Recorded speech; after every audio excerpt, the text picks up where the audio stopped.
नारायणं नमस्कृत्य नरं चैव नरोत्तमं देवीं सरस्वतीं व्यासं ततो जयमुदीरयेत्। ओम नमो भगवते वासुदेवाय, ओम नमः पितामहाय, ओम नमः प्रजापतिभ्यः, ओम नमः कृष्णद्वैपायनाय, ओम नमः सर्वविघ्नविनायकेभ्यः।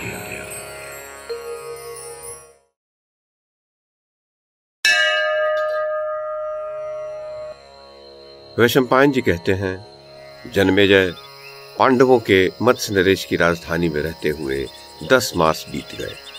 यज्ञसेन कुमारी द्रौपदी, जो स्वयं स्वामिनी की भांति सेवा के योग्य थी, रानी सुदेशना की सेवा करती हुई बड़े कष्ट से समय व्यतीत करती थी। जब वर्ष पूरा होने में कुछ ही समय शेष रह गया था, तब की ये बात है। एक दिन राजा विराट के सेनापति महाबली कीचक की दृष्टि उस द्रौपदी पर पड़ी जो राजमहल में देवकन्या के समान विचर रही थी। ये कीचक, जो राजा विराट का साला था, वह सैरंध्री को देखते ही काम बाण से पीड़ित होकर उसे चाहने लगा। काम की अग्नि में जलता हुआ कीचक अपनी बहन रानी सुदेशना के पास गया और हंस हंस कर कहने लगा, सुदेशने, ये सुंदरी जो मुझे अपने रूप से उन्मत्त बना रही है, पहले तो कभी इस राजप्रसाद में नहीं देखी गई थी। देवांगना के समान ये मन को मोहे लेती है। बताओ ये कौन है, किसकी स्त्री है और कहां से आई है? मेरा चित्त इसके अधीन हो चुका है। ये भामनी अपनी दिव्य गंध से मेरे लिए सुरासी मादक हो रही है। अब इसकी प्राप्ति के सिवा दूसरी कोई औषधि नहीं है जो मेरे हृदय को शांति दे सके। अहो, बड़े आश्चर्य की बात है कि ये तुम्हारे यहाँ दासी का काम कर रही है। ये कार्य कदापि इसके योग्य नहीं है।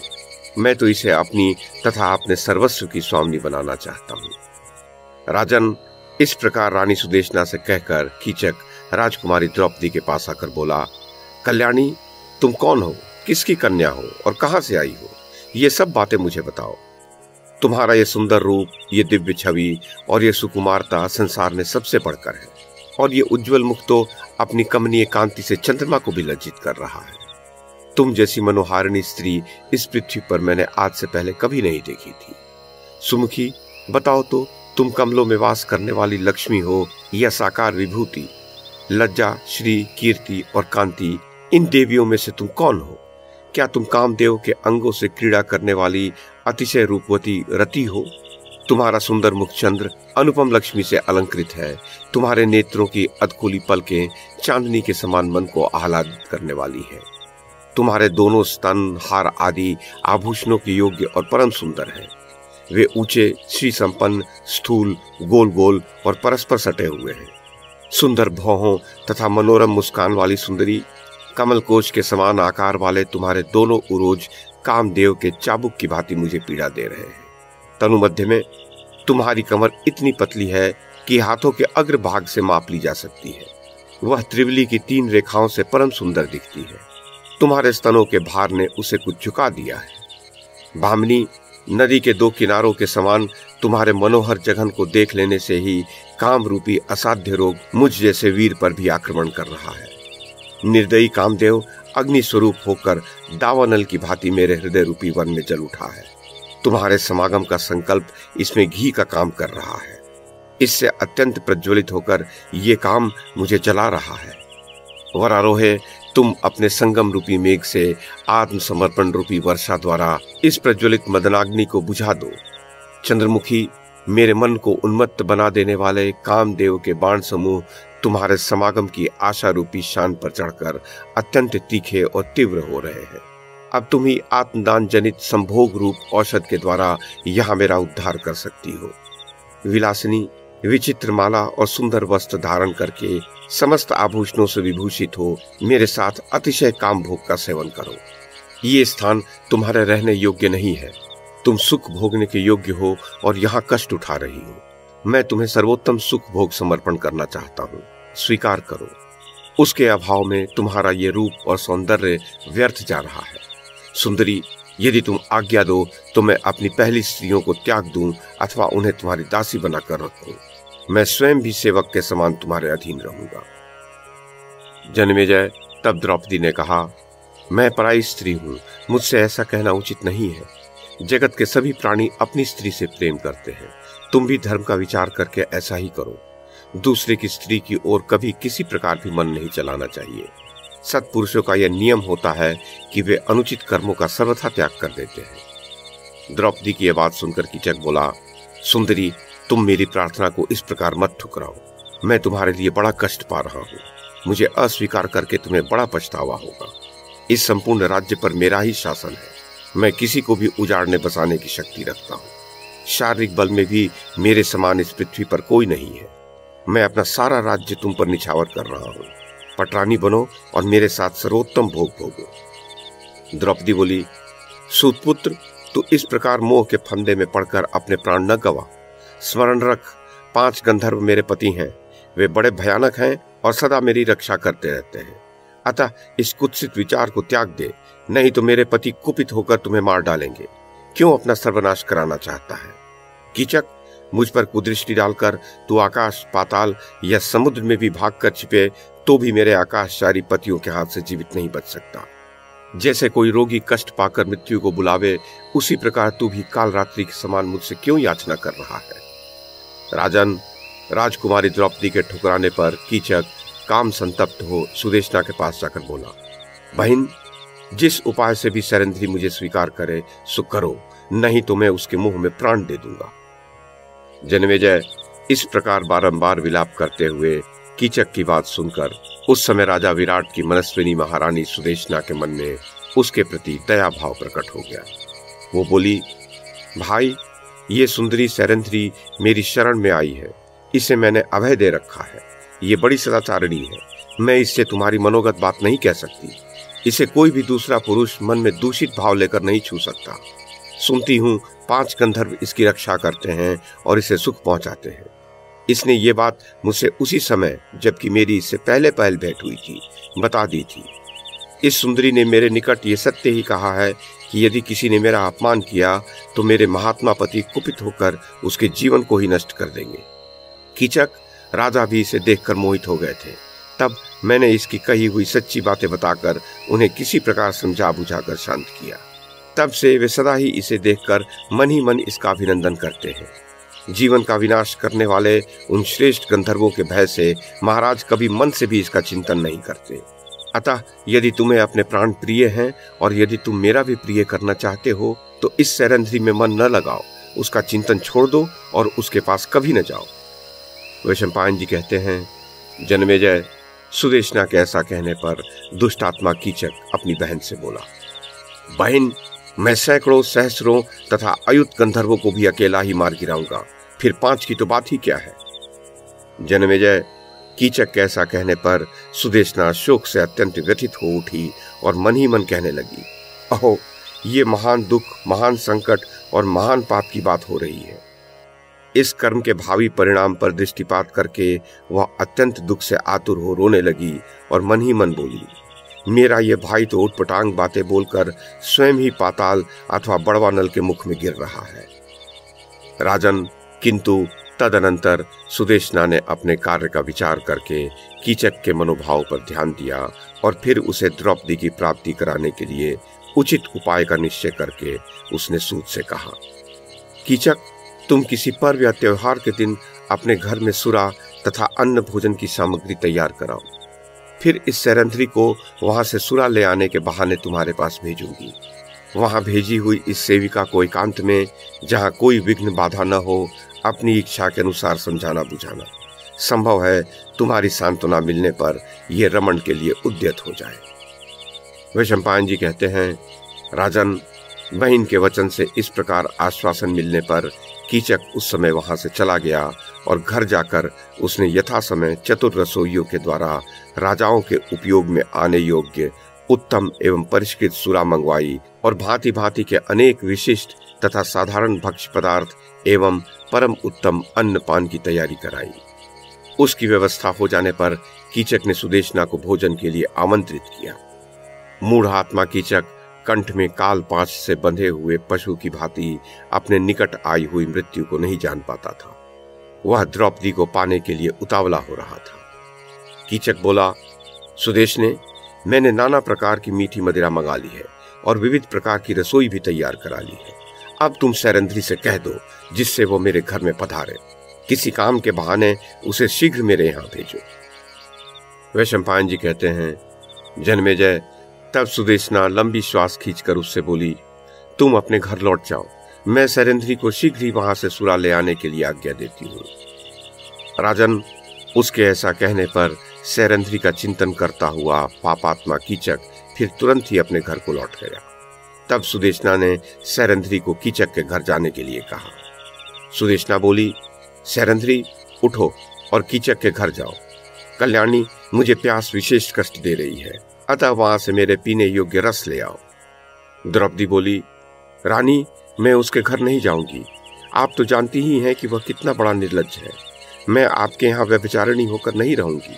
जिस समय मेरा इस राजप्रसाद में प्रवेश हुआ था, उस समय की प्रतिज्ञा तो आपको स्मरण होगी ही। फिर मुझे क्यों भेज रही हैं? मूर्ख कीचक काम से पीड़ित हो रहा है, देखते ही मेरा अपमान कर बैठेगा। आपके यहाँ और भी तो बहुत सी दासियां हैं, उन्हीं में से किसी को भेज दीजिए।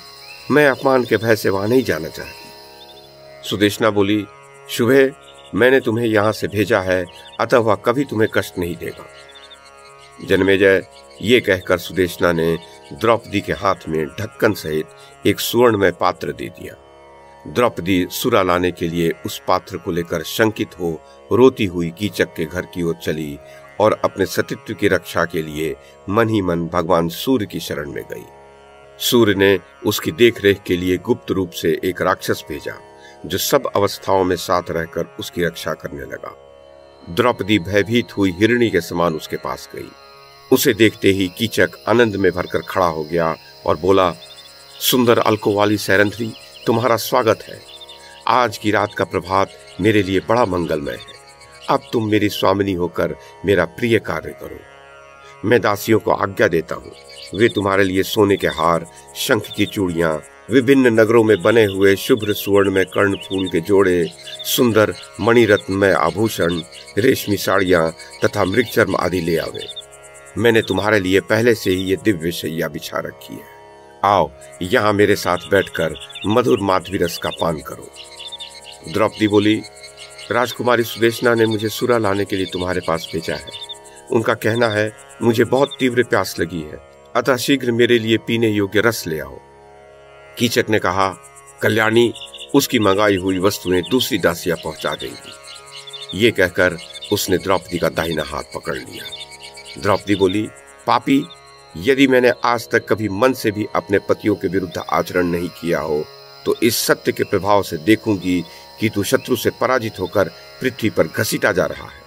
इस प्रकार कीचक का तिरस्कार करती हुई द्रौपदी पीछे हट रही थी और वो उसे पकड़ना चाह रहा था। वह झटके देकर अपने को छुड़ाने का उद्योग कर ही रही थी कि कीचक ने सहसा झपट कर उसकी ओढ़नी का छोर पकड़ लिया और बड़े वेग से उसे वश में लाने का प्रयत्न करने लगा। अबला द्रौपदी बारंबार लंबी लंबी सांसें लेने लगी। फिर संभल कर उसने कीचक को पूरी शक्ति से धक्का दिया, जिससे वह पापी जड़ से कटे हुए वृक्ष की भांति धम्म से भूमि पर जा गिरा। उसे गिराकर वह कांपती हुई दौड़कर राजसभा की शरण में चली गई। कीचक ने भी उठकर भागती हुई द्रौपदी का पीछा किया और उसके केश पकड़ लिए। फिर राजा के सामने ही उसे पृथ्वी पर गिराकर लात मारी। सभा में महामना राजा विराट के तथा वृद्ध ब्राह्मणों और क्षत्रियों के देखते हुए कीचक के पाद प्रहार से पीड़ित हुई द्रौपदी के मुंह से रक्त बहने लगा। उसे उस अवस्था में देखकर समस्त सभासद सब ओर से हाहाकार कर उठे। इतने में सूर्य के द्वारा नियुक्त राक्षस ने कीचक को पकड़कर आंधी के समान वेग से दूर फेंक दिया। कीचक का सारा शरीर कांप उठा और वह निश्चेष्ट होकर पृथ्वी पर गिर पड़ा। वैशंपायन जी कहते हैं, राजन, उस समय राजसभा में युधिष्ठिर और भीमसेन भी बैठे थे। उन्होंने द्रौपदी का वह अपमान अपनी आंखों देखा। ये अन्याय उनसे सहा नहीं गया। दोनों भाई अमर्ष से भर गए। भीम तो उस दुरात्मा कीचक को मार डालने की इच्छा से क्रोध के मारे दांत पीसने लगे। उनकी आंखों के सामने धुआं छा गया, भौहें टेढ़ी हो गई और ललाट से पसीना निकलने लगा। वे क्रोधावेश में उठना ही चाहते थे कि युधिष्ठिर ने अपना गुप्त रहस्य प्रकट हो जाने के भय से अपने अंगूठे से उनका अंगूठा दबाकर उन्हें रोक दिया। भीमसेन मतवाले गजराज की भांति एक वृक्ष की ओर देख रहे थे। तब युधिष्ठिर ने उन्हें रोकते हुए कहा, बल्लभ, क्या तुम ईंधन के लिए वृक्ष की ओर देखते हो? यदि रसोई के लिए सूखी लकड़ी चाहिए तो बाहर जाकर किसी दूसरे वृक्ष से ले लो। जिस हरे भरे वृक्ष की शीतल छाया का आश्रय लेकर रहा जाए, उसके किसी एक पत्ते से भी द्रोह नहीं करना चाहिए। उसके पहले के उपकारों को सदा स्मरण रखना चाहिए और उसकी रक्षा करनी चाहिए। तब भाई के संकेत को समझने वाले भीमसेन उस समय चुप हो गए। इतने में द्रौपदी सभा भवन के द्वार पर आ गई और मत्स्यराज व ब्राह्मणों के सुनते हुए कहने लगी, मेरे पति संपूर्ण जगत को मार डालने की शक्ति रखते हैं, किंतु वे धर्म के पास में बंधे हुए हैं। मैं उनकी सम्मानित धर्म पत्नी हूं, तब भी आज एक सूत पुत्र ने मुझे लात मारी है। हाय, जो शरणार्थियों को सहारा देने वाले हैं और इस जगत में गुप्त रूप से विचरते रहते हैं, वे मेरे पति महारथी वीर आज कहाँ हैं? अत्यंत बलवान और तेजस्वी होते हुए भी वे अपनी इस प्रियतमा एवं पतिव्रता पत्नी को एक सूत के द्वारा अपमानित होते देख कैसे कायरों की भांति सहन कर रहे हैं। यहाँ का राजा विराट भी धर्म को दूषित करने वाला है। इसने एक निरपराध स्त्री को अपने सामने मार खाते देखकर भी सहन कर लिया है। भला इसके रहते हुए मैं अपने इस अपमान का प्रतिकार क्यों कर ले सकती हूँ? ये राजा होकर भी कीचक के प्रति राजोचित न्याय नहीं कर रहा है। मत्स्यराज, तुम्हारा ये लुटेरों का सा धर्म इस राजसभा में शोभा नहीं देता। तुम्हारे निकट आकर भी कीचक के द्वारा मेरे प्रति जो व्यवहार हुआ है वह कभी उचित नहीं कहा जा सकता। सभासद लोग भी सूत पुत्र के इस अत्याचार पर विचार करें। वह स्वयं तो पापी है ही, इस मत्स्य नरेश को भी धर्म का ज्ञान नहीं है। साथ ही ये सभासद भी धर्म को नहीं जानते, तभी तो धर्म को न जानने वाले इस राजा की सेवा कर रहे हैं। जन्मेजय, इस प्रकार आंखों में आंसू भरे द्रौपदी ने बहुत सी बातें कहकर राजा विराट को उलाहना दिया, किंतु पांचाल राजकुमारी द्रौपदी के इस प्रकार विलाप करने पर भी मत्स्यराज विराट बलाभिमानी कीचक पर शासन करने में असमर्थ ही रहे। उन्होंने शांतिपूर्वक समझा बुझाकर ही सूत को वैसा करने से मना किया। यद्यपि कीचक ने भारी अपराध किया था, तो भी मत्स्यराज ने उसे अपराध के अनुसार दंड नहीं दिया। उन्होंने कहा, सैरंध्री, हमारे परोक्ष में तुम दोनों में किस प्रकार कलह हुआ है इसे मैं नहीं जानता, और वास्तविक बात को जाने बिना न्याय करने में मेरा क्या कौशल प्रकट होगा। जन्मेजय, तदनंतर सभासदों ने सारा रहस्य जानकर द्रौपदी की बारंबार सराहना की, उसे अनेक बार साधुवाद दिया और कीचक की निंदा करते हुए उसे बहुत धिक्कारा और कहा, ये साध्वी जिस पुरुष की धर्म पत्नी है उसे जीवन में बहुत बड़ा लाभ मिला है। मनुष्य जाति में तो ऐसी स्त्री का मिलना कठिन ही है। हम तो इसे मानवी नहीं देवी मानते हैं। जन्मेजय, राजन, जब इस प्रकार द्रौपदी को देखकर सभासद उसकी प्रशंसा कर रहे थे, उस समय कीचक के प्रति क्रोध होने के कारण युधिष्ठिर के ललाट पे पसीना आ गया। तदनंतर सुंदरी द्रौपदी लंबी सांस खींचकर नीचे मुंह किए भूमि पर खड़ी हो गई और राजा युधिष्ठिर को कुछ कहने के लिए उद्यत देख वह स्वयं मौन रह गई।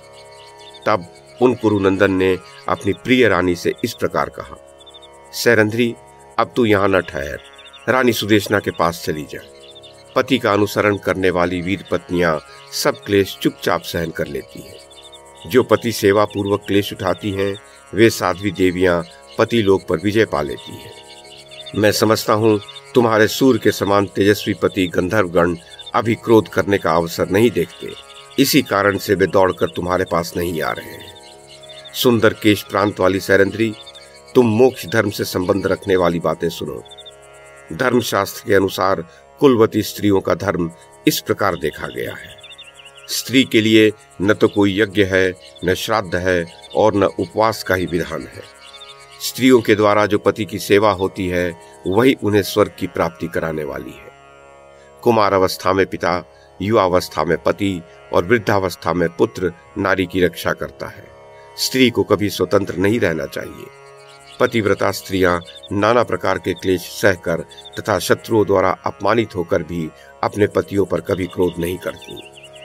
इस प्रकार अनन्य भाव से पति की सेवा करने वाली स्त्रियां पुण्य लोगों को प्राप्त कर लेती हैं। सैरंध्री, तुम्हारे पतियों के कुपित होने पर तो वित्रहंता इंद्र भी युद्ध में उनका सामना नहीं कर सकते।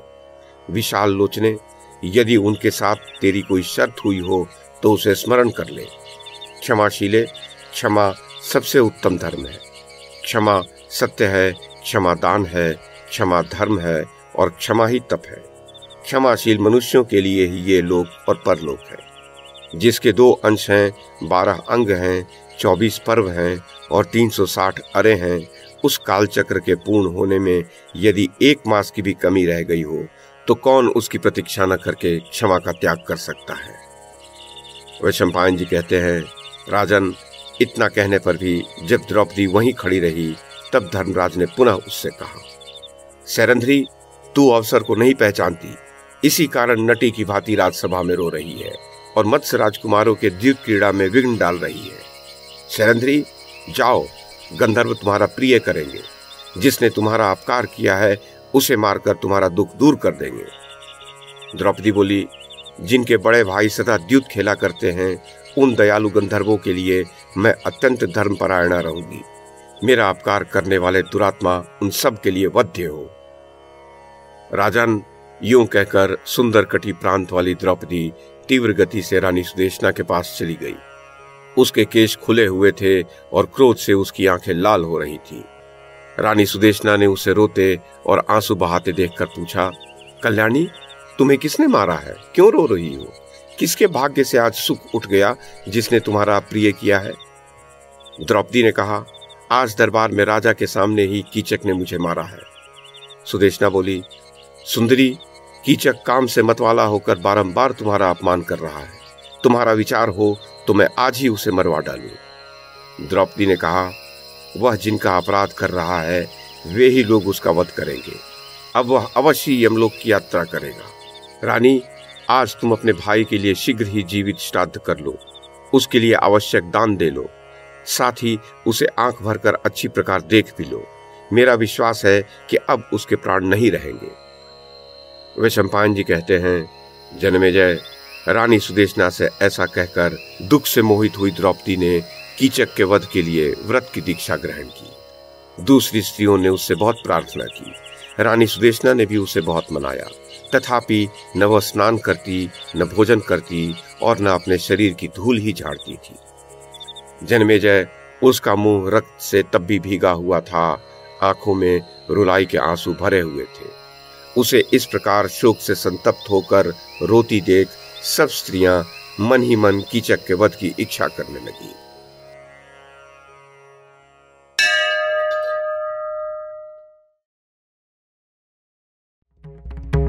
YouTube के माध्यम से महाभारत की कथा को एक श्रृंखला के रूप में प्रस्तुत करने का हमारा ये प्रयास यदि आपको सराहनीय लगा हो तो कृपया इस कड़ी को लाइक और शेयर करें, चैनल को सब्सक्राइब करें और बेल आइकन को दबाएं। साथ में अन्य लोगों को भी देखने के लिए प्रेरित करें। धन्यवाद और नमस्कार।